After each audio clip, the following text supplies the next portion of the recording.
Si aujourd'hui, Véronique, 55 ans, assure que Jean-Luc Reichmann et elle ont une relation frère aîné petite sœur, cela n'a pas toujours été le cas.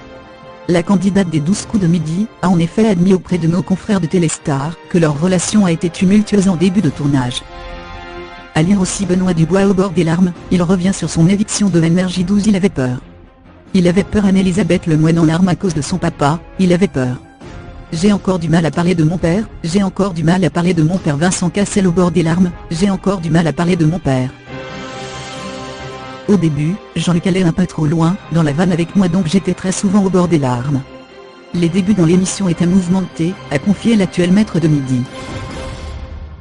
Mais l'animateur de 57 ans s'est vite adapté à Véronique, afin de détendre l'atmosphère sur le plateau. Heureusement, après ça allait beaucoup mieux.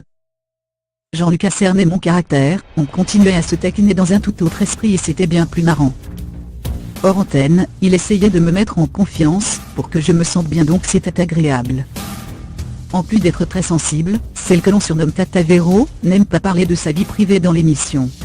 Une fois de plus, Jean-Luc Reichmann a donc fait quelques ajustements dans ses manières de présenter, comme il l'a confié lors d'une interview pour TVMA. Véronique est une personne hypersensible, je dois faire 15 fois plus attention à ce que je dis, aux échanges que je peux avoir avec elle et les autres candidats. Ça demande une écoute et une vigilance de tous les instants.